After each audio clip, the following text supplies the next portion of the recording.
2월 19일 수요일 하나님 말씀 요한복음 13장 31절부터 38절까지입니다. 함께 교독하겠습니다. 그가 나간 후에 예수께서 이르시되 지금 인자가 영광을 받았고 하나님도 인자로 말미암아 영광을 받으셨도다. 만일 하나님이 그로 말미암아 영광을 받으셨으면 하나님도 자기로 말미암아 그에게 영광을 주시리니 곧 주시리라. 작은 자들아, 내가 아직 잠시 너희와 함께 있겠노라. 너희가 나를 찾을 것이나 일찍이 내가 유대인들에게 너희는 내가 가는 곳에 올 수 없다고 말한 것과 같이 지금 너희에게도 이르노라. 새 계명을 너희에게 주노니 서로 사랑하라. 내가 너희를 사랑한 것 같이 너희도 서로 사랑하라. 너희가 서로 사랑하면 이로써 모든 사람이 너희가 내 제자인 줄 알리라. 시몬 베드로가 이르되 주여 어디로 가시니까? 예수께서 대답하시되 내가 가는 곳에 내가 지금은 따라올 수 없으나 후에는 따라오리라. 베드로가 이르되 주여 내가 지금은 어찌하여 따라갈 수 없나이까? 주를 위하여 목숨을 버리겠나이다. 예수께서 대답하시되 내가 나를 위하여 내 목숨을 버리겠느냐? 내가 진실로 진실로 내게 이르노니 닭 울기 전에 내가 3번 나를 부인하리라. 아멘. 이것은 하나님의 말씀입니다. 요한복음 13장 제일 마지막 부분인데요.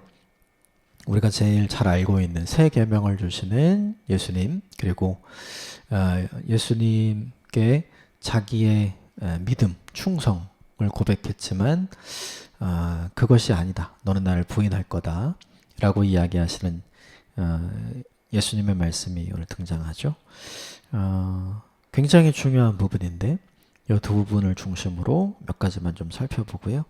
우리에게 좀 적용해 보도록 하겠습니다. 먼저 34절 말씀 같이 보겠습니다. 시작. 새 계명을 너희에게 주노니 서로 사랑하라. 내가 너희를 사랑한 것 같이 너희도 서로 사랑하라. 새 계명을 예수님께서 말씀하셨죠. 그러면 옛 계명도 있다는 얘기겠죠. 옛 것이 있어야 이제는 새 것을 이야기할 수 있으니까요. 옛 계명은 우리가 다 아는 것처럼 10계명이죠. 1계명부터 4계명까지는 하나님을 사랑하는 것. 5계명부터 10계명까지는 이제 사람을 사랑하는 거죠. 이것을 예수님께서 이제 신약 성경에 2개로 확실히 줄여서 말씀해 주시죠. 하나님을 사랑하고 그리고 내 이웃을 사랑하라. 그렇죠? 근데 이 2가지를 오늘 본문에 하나로 줄여주는 거예요. 너희가 서로 사랑하라. 근데 이게 다 연결돼 있어요. 하나님 사랑과 사람 사랑이 연결돼 있죠. 그걸 어떻게 하냐면 예수님께서 하나님 사랑을 이야기하고 둘째는 그와 같으니 서로 내 이웃을 내 몸처럼 사랑하라 이렇게 얘기하시잖아요. 사람을 사랑하는 게 둘째는 그와 같으니 첫 번째랑 같으니 사람을 사랑하는 게 하나님을 사랑하는 거랑 연결되어 있다는 걸 이미 알려주시죠. 그러면서 가장 강조하신 게 뭐냐 하면 서로 사랑하라. 너희가 서로 사랑하는 게 곧 하나님을 사랑하는 거다. 이거 쉽게 생각을 하면 이거예요. 부모가 자녀를 볼 때 자녀가 형제들끼리 서로 사랑하면 그것을 뭘로 생각하냐면 형제들이 우위에 있다 생각도 하지만 이 형제들이 부모를 사랑하는구나 이렇게 생각하시거든요. 이렇게 해석을 해요. 반대로 형제가 서로 죽자가 싸우면 형제가 관계가 안 좋구나 이렇게도 생각을 하지만 얘네가 서로 화평하고 서로 잘 지내기를 원하는 나를 무시하는구나, 내 마음을 알아주지 않는구나, 나를 사랑하지 않는구나 이렇게 생각하고 해석하시거든요. 그거랑 비슷하다고 보시면 될 것 같아요.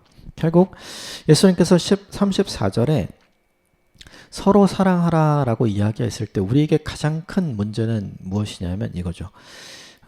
보이지 않는 하나님을 사랑하는 것과 보이는 사람을 사랑하는 것 뭐가 더 쉽죠? 질문을 바꿔볼까요? 뭐가 더 어렵습니까? 보이는 사람을 사랑하는 게 훨씬 어려워요. 하나님은 안 보이니까 어떻게 사랑하는지 알 수가 없죠. 이걸 알려주신 거예요. 보이는 사람을 사랑하는 것이 곧 보이지 않는 하나님을 사랑하는 것과 연결되어져 있다는 걸 아주 심플하고 아주 분명하게 알려주는 거죠. 결국 우리에게 있는 문제는 딱 하나죠. 사랑할 만한 사람은 사랑할 수 있어요. 그런데 사랑할 만한 이유가 없는 사람을 사랑하는 건 되게 어렵죠. 이 본문 앞에 어떤 사건이 있었죠? 가룟 유다예요. 제자들의 입장에서 가룟 유다는 예수님 팔아먹은 배신자입니다. 그는 사랑해야 될 이유가 없는 거죠. 조금 더 지나면 예수님이 십자가를 지러 갔을 때 제자들 다 흩어지잖아요. 자기들도 다 똑같은 사람이거든요. 자기들은 그렇게 생각을 전혀 안 하고 있죠. 제자들이 볼 때 예수님이 가룟 유다를 끝까지 사랑하고 섬기는 건 되게 이상해 보이는 거예요. 근데 이 본문의 말씀을 통해서 그게 아니라는 걸 확실하게 알려주는 거죠. 왜요? 자기들도 다 가룟 유다랑 다를 바가 없거든요. 이 본문에서 중요한 건 이거죠. 사랑할 만한 이유가 없는 사람을 사랑하는 것. 이것은 우리의 감정의 문제라고 생각을 해요. 이거 당연한 거 아니야? 이렇게 생각하죠. 근데 오늘 예수님 뭐라고 얘기하냐면 서로 사랑해라. 이 사랑, 우리말로 번역된 건 사랑이지만 전부 다 원문으로는 조건 없는 사랑, 아가페거든요. 그러면 사랑할 만한 이유와 조건이 없는 사람도 무조건 사랑해라. 이렇게 되는 거거든요. 그러면 이건 감정의 문제가 아닌 거예요. 이건 의지의 문제이고 책임의 문제인 거죠. 여러분, 하나님이 우리를 사랑할 이유가 있나요? 하나님이 저와 여러분과 같은 죄인을 끝까지 사랑할 이유가 있나요? 이렇게 질문을 던져보면 되게 간단한 거죠. 그럴 필요가 없거든요. 죄인에게는 심판하시고 벌 주시면 끝이에요. 근데 하나님 그렇게 안 하시잖아요. 왜요? 사랑하시니까 더 사랑하기로 결정하시는 거죠. 오늘 이 본문이 우리에게 보여주는 게 그거예요.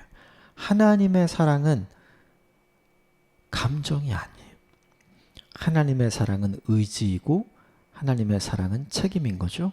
예수님도 똑같았어요. 제자들을 사랑하실 때 끝까지 사랑하셨다. 거긴 예수님의 감정이 아니라 예수님의 의지이고 예수님의 책임인 거죠. 제일 중요한 게 나를 사랑하고 나를 섬기는 자는 나를 따르라고 했잖아요. 그래서 제자들에게도 똑같이 내가 의지를 동원해서 사랑하고 내가 감정이 아닌 책임으로 사랑하는 걸 제자들이 똑같이 배우고 따라하기를 원하셨거든요. 그래야 그것을 통해서 예수님이 드러나고 그것을 통해서 하나님이 드러날 수 있기 때문에 오늘 이 이야기를 하신 거예요. 그래서 35절에 이렇게 얘기합니다. 35절 같이 읽읍시다. 시작. 너희가 서로 사랑하면 이로써 모든 사람이 너희가 내 제자인 줄 알리라. 너희가 서로 사랑하면 모든 사람이 너희가 내 제자인 줄 알 거야. 나를 떠올리게 될 거야. 그러면 사람들은 예수님을 떠올리게 하는 사람들을 어떻게 평가할까요? 저들은 진짜 예수님을 사랑했구나. 예수님은 정말 저들을 사랑했었구나. 그러니까 그렇게 사랑이 남을 수 있고 그런 본받음이 그런 똑같음이 그들의 인생 가운데 있을 수 있겠구나. 이렇게 생각을 하는 거죠. 즉 제자들의 삶을 통해서 제자들의 위대함이 드러나는 게 아니라 이들에게 사랑을 가르치시고 사랑을 보여주시고 사랑을 본받게 한 예수님이 드러나는 거예요. 결국 우리에게 중요한 게 있죠. 이걸 뒤집으면 너희가 서로 사랑하지 않으면 모든 사람이 너희가 내 제자인 줄 모르는 거죠. 예수님이 드러나지 않아요. 너희만 남는 거죠. 지금까지 제자들 뭐였죠? 누가 큰 자는 서로 싸웠잖아요. 그걸로는 예수님이 결코 드러날 수 없다는 거죠. 근데 우리도 마찬가지인 것 같아요. 예수님이 원하는 삶이 무엇인가? 이거죠. 우리의 삶을 통해 예수님이 드러나는 삶. 우리가 원하는 건 우리의 삶을 통해 우리가 드러나는 삶을 원하는 거죠. 그런데 이건 주님께서 우리에게 믿고 맡겨주신 삶이 아니에요. 주님께서 우리에게 하라고 감당하라고 책임을 주고 명령하시는 삶도 아닌 거죠. 결국 우리에게 중요한 게 있어요. 모든 율법의 요구는 무엇으로 결론이 지어지는 가 사랑으로 결국 결론이 지어져요. 그런데 이 사랑을 어떻게 해야 되는가? 책임 있게, 의지 있게 감당하라는 거죠. 그 사랑을 통해서 누가 드러나니까요? 하나님이 드러나니까요. 결국 이 본문이 우리에게 보여주는 메시지가 있어요. 그건 뭐냐 하면 예수님은 제자들을 통해 자기가 어떤 존재인지 드러나길 원하셨어요.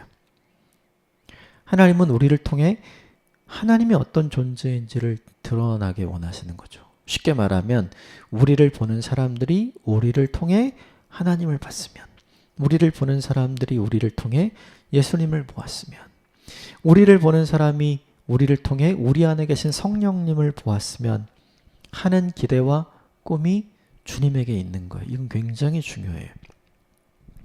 하나님이 세상에 있는 모든 피조물 가운데 유일하게 하나님의 형상, 하나님의 캐릭터, 하나님을 닮도록 지은 존재는 사람이에요. 왜 그렇게 지었을까요? 유일하게 사람을 통해 하나님이 드러나시도록 하기 위함이죠. 이 본문 속에 하나님의 기대, 이 본문 속에 등장하는 하나님의 꿈, 예수님의 꿈, 예수님의 비전은 지금도 바뀌지 않아요. 우리를 통해 주님이 아름답게 드러나는 인생을 우리가 살았으면, 그러려면 필요한 것이 뭐냐 하면 오늘 본문 34절에 있는 것처럼 새 계명을 지키는 거죠. 서로 사랑하는 거. 이거 쉽지 않아요. 그러나 주님께서 우리에게 숙제처럼 남겨주신 일이지만 불가능한 숙제는 아니에요.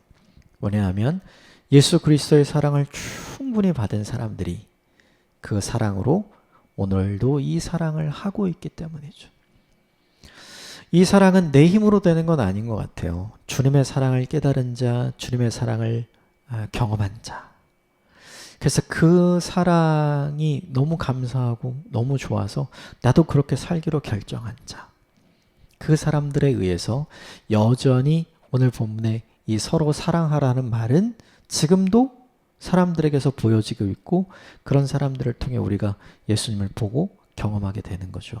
그래서 우리가 그렇게 말을 하죠. 야, 저 사람들 정말 예수님 같다. 저와 여러분이 그런 이야기를 듣는 사람이 되었으면 좋겠습니다. 바라기는 나를 통해 내가 드러나는 게 아니라 나를 통해 주님이 아름답게 드러나는 인생을 살게 되기를 주님의 이름으로 축복합니다. 그래서 사도 바울은 그렇게 고백하죠. 이제는 내가 사는 것이 아니라 내 안에 계신 그리스도께서 사시는 것이다. 분명히 사는 건 난데 사람들은 뭘 보는 거예요? 나를 통해 주님을 보게 되는 거죠. 여러분, 오늘 본문의 35절의 이 말씀은 굉장히 우리에게 책임감과 도전을 줍니다. 서로 사랑하면 모든 사람이 너희가 내 제자인 줄 알게 될 거다. 주님의 살아계심을 보여주는 아름다운 제자의 삶을 사시게 되기를 주님의 이름으로 축복합니다. 마지막으로 한 가지만 더 보면 베드로의 이야기죠. 베드로에게 예수님이 너는 내가 가는 길을 따라올 수 없다. 그런데 베드로가 왜 따라갈 수 없습니까? 나는 갈 수 있습니다. 하고 이렇게 얘기합니다. 37절 같이 봅시다. 시작. 베드로가 이르되 주여 내가 지금은 어찌하여 따라갈 수 없나이까? 주를 위하여 내 목숨을 버리겠나이다. 할 수 있습니다, 주님. 그렇죠. 베드로가 이 말을 왜 했을까요? 내가 주님을 위해서 내 목숨을 바쳐서 주님이 가시는 길을 나도 가겠습니다. 이유가 있어요. 이렇게 고백해야 더 큰 자로 인정받을 수 있다고 생각하는 거예요. 제자들은 계속 누가 큰 자가 되냐, 누가 더 좋은 자리, 누가 더 좋은 권력을 얻는 여기 관심이 있잖아요. 그러려면 최측근이 되어야 한다고 생각하는 거죠. 다른 제자들은 못 가는 길을 내가 예수님과 함께 갔어요. 그러면 내가 예수님과 제일 가까운 사람이 되고 가장 신뢰받는 사람이 되어서 가장 좋은 자리, 가장 큰 권력을 얻게 될 거라고 베드로는 생각하고 착각했던 거예요. 그래서 지금 어떻게 하냐 하면 내가 주님과 함께 갈 수 있습니다. 내 목숨을 버리고도 그렇게 할 수 있습니다. 라고 호언장담한 거죠. 근데 이에 대해서 예수님이 이렇게 대답합니다. 38절 같이 읽읍시다. 시작. 예수께서 대답하시되 내가 나를 위하여 내 목숨을 버리겠느냐? 내가 진실로 진실로 네게 이르노니 닭 울기 전에 내가 3번 나를 부인하리라. 너는 말은 그렇게 하지만 너는 그렇게 하지 못할 것이다. 베드로는 자기 자신을 잘 몰랐던 것 같아요. 그런데 예수님은 베드로가 어떤 사람인지 분명히 알죠? 우리도 마찬가지예요. 우리는 내가 어떤 사람인지 잘 모릅니다.